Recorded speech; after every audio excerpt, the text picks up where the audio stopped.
Hi, ഞാൻ കുറച്ച് പിറകുന്ന് തുടങ്ങാം. പണ്ട് തിയേറ്ററൊക്കെ നന്നായി റൺ ചെയ്തുകൊണ്ടിരുന്ന സമയം, ഒരുപാട് ഷോസൊക്കെ ചെയ്തുകൊണ്ടിരുന്നൊരു സമയം, കുറച്ച് നാൾ തിയേറ്ററിൽ നിന്ന് മാറി നിൽക്കാമെന്ന് തീരുമാനിച്ചു. അങ്ങനെ വലിയൊരു ഗ്യാപ്പിന് ശേഷമാണ് ഇൻസോംനിയ 2.0 എന്നുള്ള ഷോ ആയിട്ട് പിന്നെയും തിയേറ്ററിലോട്ട് വരുന്നത്. ആദ്യം മലേഷ്യയിൽ, പിന്നെ ഖത്തറിലും കാഞ്ഞങ്ങാട് എൻ്റെ ഹോം ടൗണിലുമായിട്ട് അവർ 2 ആഴ്ച കൊണ്ട് നമ്മൾ 3 ഷോസ് ചെയ്തു. വിചാരിച്ചാലും ഒരുപാടധികം നല്ല റിവ്യൂസും സജഷനൊക്കെ കിട്ടാൻ തുടങ്ങി. വളരെ പെട്ടെന്ന് തന്നെ USA, ലണ്ടൻ, ഓസ്ട്രേലിയ ഇങ്ങനെയുള്ള 3 രാജ്യങ്ങളിലുള്ള ടൂറുകൾ, പിന്നെ കേരളത്തിൽ 14 ജില്ലകളിൽ ഓരോരോ ഷോ, അത് കഴിഞ്ഞ് ചെന്നൈ ലോഞ്ച്, ഇങ്ങനെ ഒരു 5 മാസത്തേക്കുള്ള സ്കെഡ്യൂൾ ലോക്കായി നിൽക്കുകയാണ്. Where all on like cloud 9. അപ്പോഴാണ് കോവിഡ് സംഭവിക്കുന്നത്. എല്ലാവരും റൂമിനകത്തായി. ആർട്ടിസ്റ്റുകളെ പറ്റിയിട്ടൊരു കാര്യം പറയാം. പ്രത്യേകിച്ച് നമ്മുടെ ലൈൻ ഓഫ് വർക്കിൽ നമ്മളെല്ലാവരും ഈ ഒരുപാട് പ്രശംസ കിട്ടിയിട്ട് ശീലിച്ചിട്ടുണ്ടല്ലോ. ആൾക്കാർ ഇങ്ങനെ ഒരു ഷോ വരും, അത് കഴിഞ്ഞ ഉടനെ അതിൻ്റെ റിവ്യൂസ്, അഭിപ്രായങ്ങൾ, ആശംസകൾ, അതത് നാട്ടിലെ മീഡിയ അതിനെപ്പറ്റി സംസാരിക്കും. അപ്പോൾ ഇതൊക്കെ നമ്മൾ കേട്ട് ഒരു ഡ്രഗ് പോലെയാണ്. നമ്മളതിനോട് ഭയങ്കര യൂസ്ഡ് ആവും. പെട്ടെന്ന് ഇതെല്ലാം ഇല്ലാണ്ടായില്ലേ. 4 ചുമരിൻ്റെ അകത്താണ്. വീട്ടിലുള്ളവരോട് എത്ര നേരം ഷോൻ്റെ കാര്യം പറഞ്ഞുകൊണ്ടിരിക്കും. അപ്പോൾ നമ്മളിപ്പോൾ ഒരുപാട് മണിക്കൂറുകൾ, മാസങ്ങൾ ഇങ്ങനെ ഒരു ചെറിയ കാര്യം പ്രാക്ടീസ് ചെയ്ത് പെർഫെക്റ്റ് ആക്കുന്നത് പൈസയുടെ ഒന്നും ആലോചിച്ചിട്ടായിരിക്കില്ല. ആ തിയേറ്ററിലൊരു മൊമെൻറ്റിലുള്ള കയ്യടിയോ ഒരു സ്മൈൽ ഓൺ യുവർ ഫേസൊക്കെ ആലോചിച്ചിട്ടായിരിക്കും. കാര്യം ചിലവരതൊന്നും അറിയില്ല. അവരിങ്ങനെ ഇതൊക്കെ ട്രിക്കല്ലേ എന്നുള്ള ലൈനിലൊക്കെ ആയിരിക്കും. എന്നാലും നമുക്കത് അങ്ങനെയല്ലല്ലോ. എന്തായാലും ആ ഒരു വലിയ വാക്കും അങ്ങനെ കിടക്കുവാണ്. ഇപ്പം തീരും, അടുത്ത മാസം തീരും എന്നൊക്കെ വിചാരിച്ചിട്ട് ആദ്യത്തെ 2-3 മാസം കോവിഡ് കൊണ്ടുപോയി. ചെറുതായിട്ടൊന്ന് ഒരു ഡിപ്രസ് സ്റ്റേറ്റിലോട്ട് പോകുന്നുള്ള സമയത്ത്, അങ്ങനെ ചിന്തിക്കുന്ന സമയത്താണ് ലൈബ്രറി ഓഫ് ഹാപ്പിനെസ്സിൻ്റെ തോട്ട് ഉണ്ടാകുന്നത്. അതിൽ ഇൻവോൾവായി നന്നായിട്ട് പോയിക്കൊണ്ടിരിക്കുമായിരുന്നു. ആ സമയത്ത് ഇങ്ങനെ ഒരുപാട് പേരിങ്ങനെ ടോക്കൊക്കെ ചോദിക്കുമായിരുന്നു. സൂം മീറ്റിങ്ങുകളും സംസാരിക്കാനൊക്കെ പറഞ്ഞിട്ട്. അങ്ങനെ വിദേശത്തുള്ള ഒരു ചാരിറ്റബിൾ ഓർഗനൈസേഷന് വേണ്ടിയിട്ടൊരു ടോക്കിലായിരുന്നു. അവരിങ്ങനെ ആൾക്കാരുടെ ജോലിയൊക്കെ പോവാണ്, ആൾക്കാർക്ക് സൂയിസൈഡ് ടെൻഡൻസിയൊക്കെ വരുവാണ്, അപ്പോൾ എന്തെങ്കിലും അങ്ങനെയാണ് ഒരു സംസാരം ഉണ്ടായത്. പക്ഷേ അതിന് കയറുന്നതിന് തൊട്ട് മുമ്പ് ആൾക്കാർ പെർഫോമൻസ് ചെയ്യുമെന്നൊക്കെ ചോദിക്കും. എല്ലാവർക്കും ഒന്ന് റിലീഫായിരിക്കില്ലേ, കുറച്ച് അന്ന് എന്തൊക്കെയോ ചെയ്ത് ഒന്ന് അഡ്ജസ്റ്റ് ചെയ്തു. എന്നാലും പിന്നീട് ആലോചിച്ചു എന്തായിരിക്കും അങ്ങനെ ഒരു അവസരത്തിൽ ചെയ്യുക. മുമ്പ് ഈ FM-ലൊക്കെ ഓൺലൈൻ ശ്രോതാക്കളോട് എന്തെങ്കിലുമൊക്കെ ചെറിയ കാര്യങ്ങളൊക്കെ ചെയ്തിട്ടുള്ള ശീലമുള്ളൂ when it comes to online. അപ്പോൾ നമ്മുടെ സബ്ജക്റ്റ്, നമ്മൾ ആഗ്രഹിച്ച് കൈകാര്യം ചെയ്യുന്നൊരു സബ്ജക്റ്റിന് ഇങ്ങനെ തിയേറ്ററൊക്കെ മാറുമ്പോൾ ഇങ്ങനെ ഒരു ലിമിറ്റേഷൻ വന്നല്ലോ, അതിനെ ഓവർകം ചെയ്യാൻ എന്ത് ചെയ്യാമെന്നൊക്കെ ആലോചിക്കുമ്പോഴാണ് അപ്പോൾ തോന്നിയ 1-2 തോട്ട്സ്. പിറ്റേ ദിവസം തന്നെ രാജാ സാറിനെ വിളിച്ചു. എന്തെങ്കിലും ക്രിയേറ്റീവായിട്ട് ഒരു തോട്ടുണ്ടാകുമ്പോൾ ആദ്യം വിളിക്കുന്നത് രാജ തന്നെയാണ്. ഞാൻ പറഞ്ഞു നമുക്കിങ്ങനെ ഒരു ഓൺലൈൻ ഷോ ഉണ്ടാക്കിയാലോ. രാജ സാർ അപ്പോൾ തന്നെ അത് വേണോ അതീന്ന് ചോദിച്ചു. സാധാരണ എന്ത് ക്രേസി തോട്ട് പറഞ്ഞാലും നമുക്കത് ചെയ്യാൻ മതി, അല്ലെങ്കിൽ അറ്റ്ലീസ്റ്റ് നമുക്ക് നോക്കാമെന്നെങ്കിലും പറയുന്നതാണ്. അപ്പോൾ അദ്ദേഹം അങ്ങനെ പറഞ്ഞപ്പോൾ ഞാൻ എൻ്റെ ആശയങ്ങളും തോട്ടും ആഗ്രഹങ്ങളൊക്കെ കുഴിച്ചു മൂടി ഇമ്മീഡിയറ്റ്ലി. പിന്നെ ഒരു 1.5 മാസം എന്തോ കഴിഞ്ഞപ്പം വിദേശത്തുള്ളൊരു പ്രസിദ്ധനായ മെൻ്റലിസ്റ്റ് ഇന്ത്യൻ ഓഡിയൻസിന് വേണ്ടി ഒരു വെർച്വൽ ഷോ ചെയ്തു. അത് എന്തുകൊണ്ടൊക്കെയോ അത് അത്ര നന്നായില്ല. നന്നായില്ല എന്ന് മാത്രമല്ല, ഓഡിയൻസൊക്കെ കുറേ പേര് പകുതിക്കുന്നൊക്കെ പോയി. അപ്പോൾ എഗെയിൻ ആ തോട്ടൊക്കെ വന്നു, നമ്മുടെ സബ്ജക്റ്റിന് ഇങ്ങനെ ഒരു ലിമിറ്റേഷൻ ഉണ്ടോ. പിന്നെയും അന്ന് അവൈലബിൾ ആയിരുന്ന 3-4 ഇൻ്റർനാഷണൽ ഷോസ് തിരഞ്ഞുപിടിച്ച് കണ്ടു. അപ്പോഴും ഇതേ പ്രശ്നം, സബ്ജക്റ്റ് വല്ലാണ്ട് ലിമിറ്റഡ് ആയി പോകുന്നു എന്നുള്ള ഒരു തോന്നൽ. ഞാൻ എഗെയിൻ രാജ സാറിനെ വിളിച്ചു, ഒന്നുകൂടി ഒന്ന് വിശദമായിട്ട് സംസാരിച്ചു. അന്നേരം അദ്ദേഹം പറഞ്ഞു എക്സലൻറ്റ് പറഞ്ഞു, നമുക്ക് ചെയ്യണമെന്ന് പറഞ്ഞു. പെട്ടെന്ന് ഇരുന്ന് കുറിക്കാനൊക്കെ തുടങ്ങി. അന്നേരം വലിയൊരു ഇഷ്യൂ ആയിട്ട് തോന്നിയത് ടെക്നിക്കൽ കാര്യങ്ങളൊക്കെ ഹാൻഡിൽ ചെയ്യുന്ന ആരെന്നാണ്. അപ്പോൾ നമ്മൾ ചിന്തിക്കുന്നത് അത് കുറച്ചൊക്കെ മനസ്സിലാക്കി അതിൻ്റെ കൂടെ നിൽക്കാൻ പറ്റുന്ന ഒരാൾക്ക് അത് ഹാൻഡിൽ ചെയ്യാൻ പറ്റുള്ളൂ, അവർ ആയിരിക്കണം കമ്പ്യൂട്ടറിനപ്പുറത്ത്. അങ്ങനെ അന്ന് മുമ്പ് അമേരിക്കയിൽ വർക്ക് ചെയ്തുകൊണ്ടിരുന്ന സുഹൃത്ത് റിസിനെ കണക്ട് ചെയ്തു. ആത്തി, Now let's see, what can I say about Aati? Aati, after he left the US, we started hearing about his shows, the M shows and the Insomnia, and I was wondering what is it all about, and I was like waiting to see his show, really impatient. It was quite a while now, and throughout the lockdown, one day I received his call and he discusses this amazing virtual show, which to me was no way stuff. I mean, like, this is not happening. So then he started explaining the premise of it and how to go about it. What he was asking was whether I would join him or not. And believe me, the first thing that I did was I just said, you don't have to even think about it. I am flying to you. I'm coming straight to you. That's all happened within a couple of days, maybe a week. It was kind of an impulsive feeling and decision, but it worked out. Everything worked out well.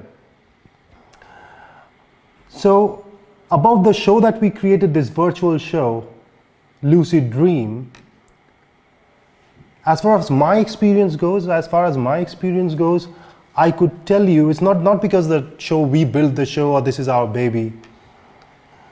As far as our experience and my personal experience goes, this is one of the best virtual shows the world is ever going to see. It could completely revolutionize the entire virtual show industry, mentalism virtual show industry. ആദ്യത്തെ lockdown കഴിയുമ്പം തന്നെ റിസ നാട്ടിലെത്തി. കുറച്ച് സംസാരിക്കുമ്പോൾ നമുക്ക് മനസ്സിലായി സബ്ജക്റ്റിന് എത്രത്തോളം depth ഉണ്ട് എന്നുള്ളത്. അപ്പോൾ ഒരു ഫേസ്ബുക്ക് ലൈവിൻ്റെ അപ്പുറത്തിരുന്ന് സംസാരിക്കുന്ന പോലെ ഷോ തോന്നാതിരിക്കണം എന്നുണ്ടെങ്കിൽ സൂമിൻ്റെയും OBSൻ്റെയൊക്കെ എല്ലാ പോസിബിലിറ്റിയും പഠിക്കണമായിരുന്നു. അങ്ങനെ അന്വേഷിച്ച് വേൾഡിലെ ഏറ്റവും നല്ല കൺസൾട്ടൻ്റ് ആരാണെന്ന് കണ്ടുപിടിച്ചു. ഫിലിപ്പ് നാർജി. അദ്ദേഹം ബ്രസീലിലാണ്. ഫിലിപ്പുമായിട്ട് കമ്മ്യൂണിക്കേറ്റ് ചെയ്തു. അദ്ദേഹത്തിന് കോൺസെപ്റ്റ് ഇഷ്ടമായി. ഒരാഴ്ചയ്ക്ക് ശേഷം അദ്ദേഹം നമ്മളോട് പറഞ്ഞു ഒരു കോഴ്സ് അറ്റൻഡ് ചെയ്യാം. അങ്ങനെ 6 ആഴ്ചത്തോളമുള്ള ഒരു കോഴ്സ്, ഡെയിലി ക്ലാസ്സുകളും അസൈൻമെൻറ്റുമായിട്ട്. It was so much fun. Hey, Philip here. I've been following the making of Lucid Dreams, and this is a really well put together show. You are going to see things that you will have no idea how it's done, and I'm sure you will like it a lot. There's a lot of technical labor into this. There are a lot of technical investments into the making of this show, and I'm sure you guys are going to enjoy it.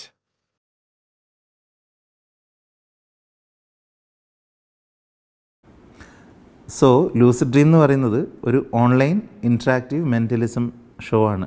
Okay, നിങ്ങളും ഞാനൊക്കെ പാർട്ടായിട്ട് progress ചെയ്യുന്നൊരു show.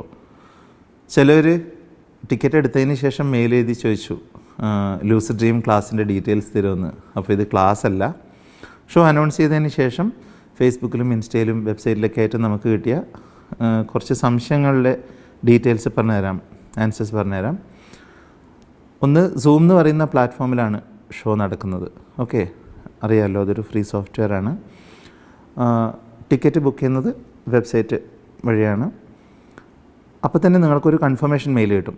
അതിനുശേഷം 24 മണിക്കൂർ മുമ്പ് നിങ്ങൾക്ക് ഇന്നൊരു mail കൂടി കിട്ടും. അതിൽ നിങ്ങളുടെ ആക്സസ് ചെയ്യേണ്ട പാസ്വേഡും കാര്യങ്ങളൊക്കെ ഉണ്ടാവും. ഒരു ടിക്കറ്റ് എന്ന് പറയുന്നത് ഒരാൾക്കുള്ളതല്ല, ഒരു ഫാമിലിക്ക് വേണ്ടിയിട്ടുള്ളതാണ്. അപ്പോൾ നിങ്ങളുടെ ഫാമിലി, ഫ്രണ്ട്സ്, നിങ്ങൾക്ക് ഗ്യാദർ ചെയ്യാൻ ഇഷ്ടമുള്ള ആൾക്കാർ വാച്ച് ഇറ്റ് ടുഗെദർ. അത് കൂടുതൽ ഫണ്ണാവും തോന്നുന്നു. പിന്നെ ആദ്യത്തെ 3 ഷോ അത് മലയാളത്തിൽ തന്നെയാണ്. ഫോണിൽ ഷോ കാണുന്നവരുണ്ടാവും, എന്നാലും പറയുകയാണ് ഒരു ലാപ്ടോപ്പോ ഡെസ്ക്ടോപ്പോ ഒക്കെ ഉണ്ടെങ്കിൽ കുറച്ചുകൂടെ എൻജോയ് ചെയ്യാൻ പറ്റും. ഒരു ഡീസൻറ്റ് നെറ്റ് കണക്ഷൻ ഉണ്ടെന്ന് ഉറപ്പ് വരുത്തിക്കോളൂ. നിങ്ങൾക്ക് എന്തെങ്കിലും സംശയം ഈ പ്രോസസ്സിൽ തോന്നുന്നുണ്ടെങ്കിൽ വെബ്സൈറ്റിൽ കൊടുത്തിരിക്കുന്ന നമ്പറിൽ അതിൽ നിങ്ങൾക്ക് കണക്ട് ചെയ്യാം, വാട്സാപ്പ് ചെയ്യാം. They will help you along the way. Having said and done, one of the other best thing that I liked about this entire project is to come to know the legendary Mr. Rajamurthy sir. I've heard about him, many stories, hundreds of stories about his wisdom, about his approach to effects and magic as whole. And this was the first time working hand in hand with the gentleman. He is truly a legend, and it was an honor to be a part of this team. So I'm not going to reveal anything more. Come, join us, feel the show, watch the show, enjoy the show, Lucid Dreams. ധാരാളം challenges ഉണ്ടായിരുന്നു lucid dream programme create ചെയ്യാനായിട്ട്. Perhaps അതിലെ ഏറ്റവും പ്രധാനപ്പെട്ട challenge ഏതെന്ന് ചോദിച്ചാൽ ഒരു പക്ഷേ അതിന്റെ പേരിനോട് ഒരു നീതി പുലർത്തുക എന്നത് തന്നെ ആയിരിക്കണം. ബിക്കോസ് നമുക്കറിയാം, ഒരു കൺട്രോൾഡ് അറ്റ്മോസ്ഫിയറിൽ ഒരു തിയേറ്റർ ഷോ തരുന്ന എക്സ്പീരിയൻസ്, അതിന് മാച്ചിങ് ആയിട്ട് വീട്ടിലിരുന്ന് അല്ലെങ്കിൽ ഒരു ഓൺലൈൻ ഒരു എക്സ്പീരിയൻസ് ക്രിയേറ്റ് ചെയ്യുക എന്ന് പറയുന്നത് it is not an easy job at all. വലിയൊരു ടീം വർക്ക് ഉണ്ട് ഇതിന്റെ പിന്നിൽ. A lot of us have put in a lot of effort, and I hope you'll enjoy this.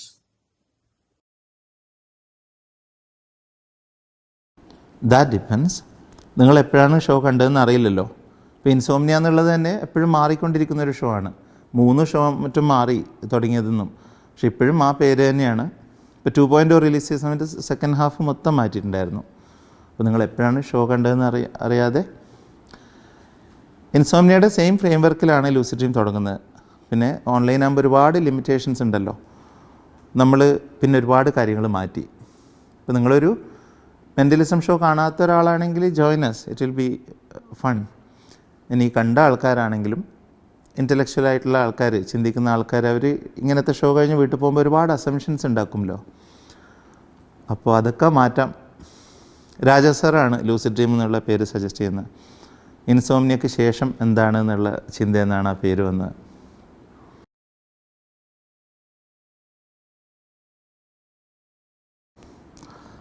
നാളെയാണ് ഷോ തുടങ്ങുന്നത്.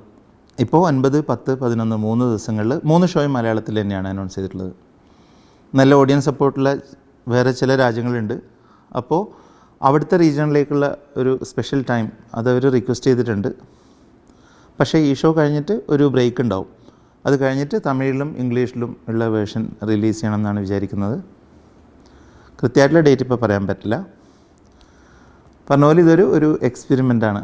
അപ്പം ഇതിന് ശേഷം നാളത്തെ ഷോ കഴിയട്ടെ, നമ്മൾ വിശേഷങ്ങളും റിവ്യൂസൊക്കെ നമുക്ക് ഈ ചാനലിലൂടെ തന്നെ പറയാം. ശരി എന്നാൽ.